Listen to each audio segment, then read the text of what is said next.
Congressman Smith, I appreciate the opportunity to speak tonight. Mr. Speaker, there's no greater moral issue in America than killing 4,000 babies every single day. We've killed 50 million, 53 million unborn children since Roe versus Wade. God cannot and will not continue to bless America while we're killing these unborn children. He creates life. He is the only entity who has the right to take away innocent life. I'm a medical doctor. I've treated a lot of patients over many years of serving the public in that capacity as a physician. And I want to tell you that women suffer through abortion.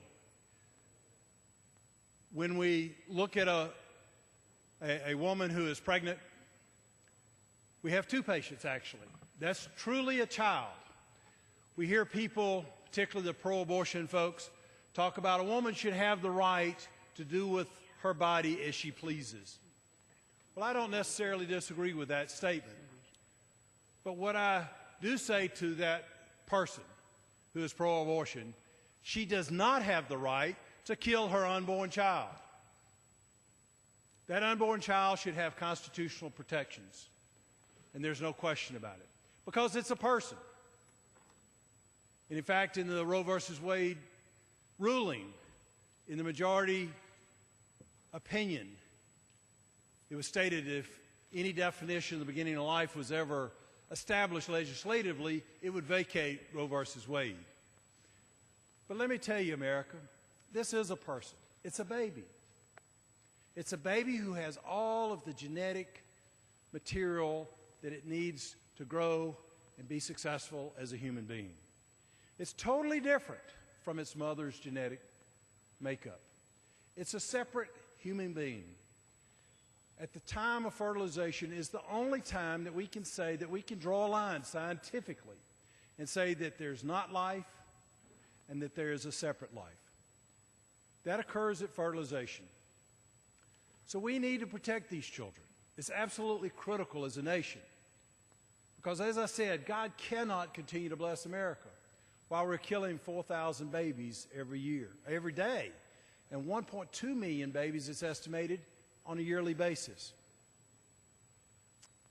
We have a president, new president, who has said that he would sign the Freedom of Choice Act. Freedom of Choice Act would actually allow abortions throughout the pregnancy for 9 months, all the way till the baby literally was born completely and started to breathe on its own. But this is a baby. It's a life prior to that birth. And in fact, the DNX procedure, partial birth abortion, if you will, was developed solely, folks, and I can tell you this as a physician, it was developed by the abortionists solely to guarantee a dead baby. They were faced with the dilemma.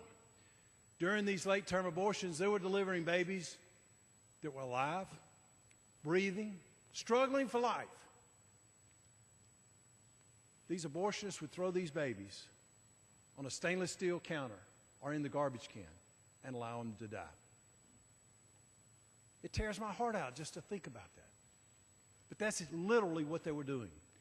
They had to develop a procedure that would guarantee them a dead baby. And that's the reason partial birth abortion procedure was developed. There is absolutely no, let me repeat, absolutely no medical reason to do that procedure except for to guarantee the abortionist a dead baby. That's what it's all about. For many years, we've had the Mexico City policy that was put in place years ago during the Reagan administration. And what it says is that taxpayers' funds will not be given to foreign entities that promote abortion for family planning. Here in this country, we have Planned Parenthood. The last statistics that I have here before me tonight were put forward in 2006. Planned Parenthood admits to performing 289,650 abortions, killing that many unborn children. They have a profit that year of $112 million. Yet, taxpayers' dollars went to that organization to the tune of $336 million that hardworking taxpayers sent to the federal government in your tax dollars. We have to stop funding this organization that's killing these children. They say, well, it's not used for abortion, it's used for family planning, it's used for other things. Well, this is just a shell game.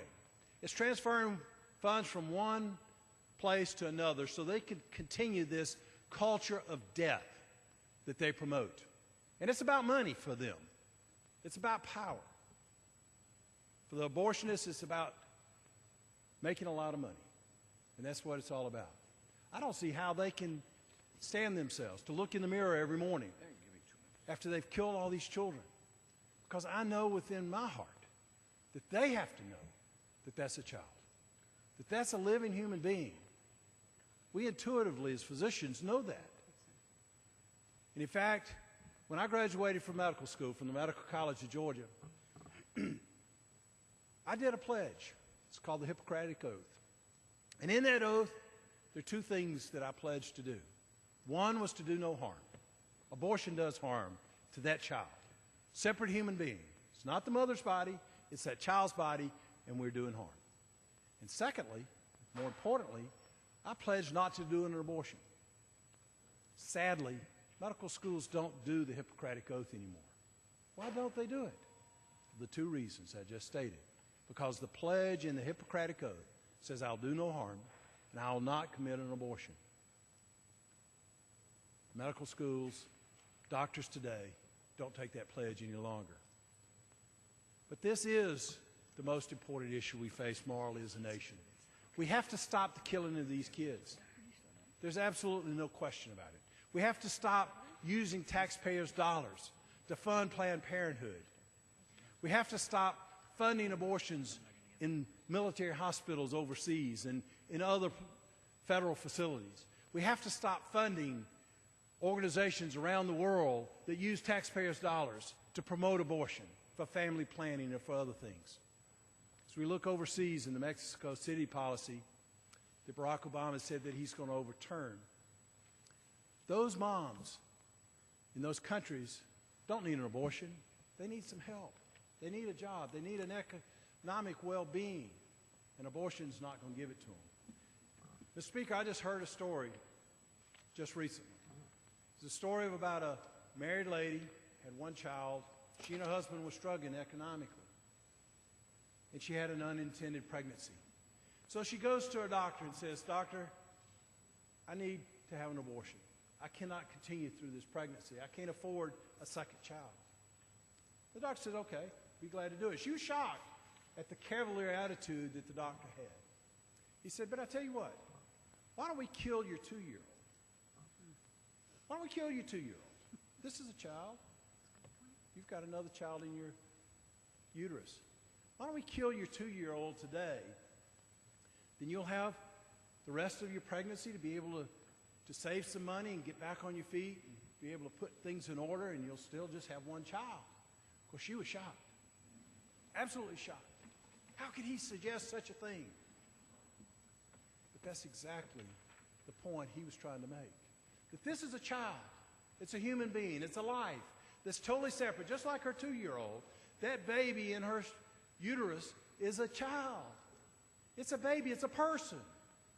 A whole new human being who should have the right that we all have, the constitutional rights of life, liberty, and pursuit of happiness, as the Declaration of Independence says, that we are given those certain inalienable rights, and that we're endowed by, created by those, to have those rights. We need to give those rights to these unborn children. We have to stop the culture of death in America. We have to stop this killing of these children, 50 million, 53 million, whatever it is. God cannot and will not continue to bless America if we do. And his judgment's going to fall upon this country if we continue this heinous practice of killing these unborn children. Ms. Smith, Congressman Chris Smith, I greatly appreciate you doing these special orders tonight. It's such an important issue. It is the greatest issue we face morally as a nation. We have to stop it. And I'm happy to work with you and other members of the Pro-Life Caucus in fighting to preserve the life of these unborn children that desperately want to live, that our country needs to desperately protect. And I thank you so much for the time, sir. Dr. Brown, thank you very much for your